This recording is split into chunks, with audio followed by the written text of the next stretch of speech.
Riley Bagley, and I chose to do my final project on the Boston Tea Party. I chose to do it on the Boston Tea Party because when we were doing the discussion board on this topic, it just interested me the most because I feel like we kind of just skipped over it in history in high school, so I never really knew what actually happened. So when we started taking the test and everything, I knew that this is what I wanted to do my project on. So with this presentation, I'm going to discuss the important key factors during the Boston Tea Party, how America was involved, and what all led up to this event. So my point one is what caused the Boston Tea Party to start. So according to one of my secondary sources, National Archives, the Boston Tea Party started as a protest on tax on tea. So first what happened was they decided to tax the tea that America was buying from them, but the problem was that they did it without basically letting America know. So if that was us now, like, we would be paying taxes towards something that we don't know what we're paying towards. So you can see why America was mad. So it wasn't so much about the tax on the tea though, because the British did it without the consent of the Americans, and they did other sneaky stuff in the past that just led to this not being okay at all. So the Stamp Act played a huge role in the Boston Tea Party, and I never knew that they were correlated, so I'm going to read off of this so I get my facts right. But the problems with Britain started with the Stamp Act, not just the tea. According to an article written by History.com editors, in the 1960s, Britain was deep in debt, so British Parliament imposed a series of taxes on American colonists to help pay those debts. So they used the tax on the tea to Americans to help pay off their debt. And I myself don't see how that's right, but the British came back and gave their reasoning. So the Stamp Act of 1765 taxed colonists on virtually every piece of printed paper they used. So any newspapers, playing cards, business license, anything, they put tax on it to help again pay off their debt. So the British felt that their tax on paper was fair. Their argument was that most of their debt was earned fighting wars on the colonists' behalf. So that was their argument that I was just talking about. They said that since their money was being used to fight against us, that we should pay off the debt. So that was their argument. So rightfully so, America was furious about the Stamp Act, which once again explains why they acted out and finally did something about it. So the Boston Massacre. So I actually thought that the Boston Massacre and the Boston Tea Party were the same thing. Like, before I knew anything about it, I had never really been taught in detail, so they sounded the same, and I feel like a lot of people think that too from my readings. So the Boston Massacre happened on March 5th of 1770, and the Boston Tea Party happened on December 16th of 1773. So they were actually 3 years apart, but they did have a correlation. So the Boston Massacre was a street brawl between American colonists and British soldiers. The Boston Tea Party was when they dumped the tea off of the ship. The fight happened because a group of colonists, angry that the British were there, so this just happened because the British were on their territory and they had had enough. So they flung snowballs, ice, and oyster shells at the British soldiers. So then the Tea Act comes into place and it was imposed.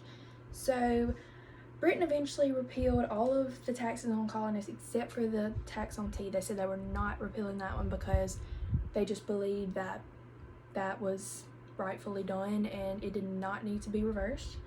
So they said they were not about to give up tax revenue on the nearly 1.2 million pounds of tea the colonists drank each year. And I personally can see where they're coming from on that, because if we are drinking that much of their tea and they're being in debt because of it, I can kind of see a little bit. But so because of that, colonists boycotted tea sold by British companies and smuggled in Dutch tea instead. So they were smuggling in tea instead of buying from the British company, which that's not right either, but you know, they were boycotting. So Sons of Liberty. The Sons of Liberty played a huge part in the Boston Tea Party. They were really the main, they're the ones who took the action. They met up, planned this out. They're the ones who took action. So Sons of Liberty had main leaders. So there's many of them, but the main ones who were wrote about were Benedict Arnold, Patrick Henry, Paul Revere, and John Adams. John Adams led the meetings, and he kind of just said, like, okay, this is what we're going to do. We're going to meet here and all that. So the Sons of Liberty were a group of colonial merchants who were determined to get revenge on the British. So these are the ones who were the most angry about it, and they were like, we are going to do something about this. So point 2, how did America get involved? So I've kind of touched on this, but America became involved when they found out that the British were using the tax on their tea to pay off their debt. So if they were using the tax on the tea for another reason, maybe America wouldn't have gotten as angry. But if somebody else is using your money to pay off their debt, you can kind of see how they were mad. So America was obviously outraged when they found out, and they decided that they were going to do something about it. So life during the Boston Tea Party. I was thinking when I chose this as a topic that, like, you know, during war, life is really affected, but during the Boston Tea Party, life really wasn't that different for Americans who were not actively involved, like the Sons of Liberty. No one or no property was hurt, obviously, other than the tea, but it was a very, like, nothing was really hurt. So here's a little timeline for y'all. So November 28th of 1773, the Dartmouth arrives in Boston Harbor with 114 chests of tea aboard. So there's more of that in December, but this is the first time it showed up. November 29th of 1773, the Boston people speak out to discuss action against the British. So this is when the Sons of Liberty met together. December 8th, Governor Hutchinson responds to the body of the people. His first instinct as a governor was to keep the peace, told them not to do it. So the night of the Boston Tea Party. On the night of the Boston Tea Party, the Sons of Liberty disguised themselves. I know we read about this in the book, and we had to do a discussion on this. So they disguised themselves as Native Americans. They boarded the dock ships and then threw the tea off into the harbor.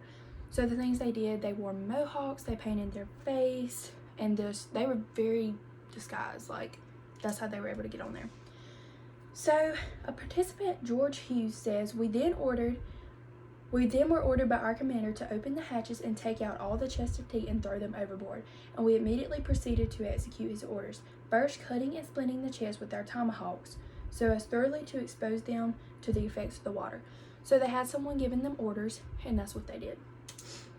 So here's a little fun fact. It took nearly 3 hours for more than 100 colonists to empty the tea into the Boston Harbor. The chests held more than 90,000 pounds of tea, which would cost nearly $1 million today. So that was a lot of tea for them to just dump out. Point 3, what was the end result? While some important colonist leaders such as John Adams were thrilled to learn about the Boston Harbor covered in tea leaves, George Washington voiced his strong disapproval, like he was not happy at all. Benjamin Franklin was so disappointed in his people that he insisted the British East India Company be reimbursed for the lost tea, and he even offered to pay for it himself because he felt so bad.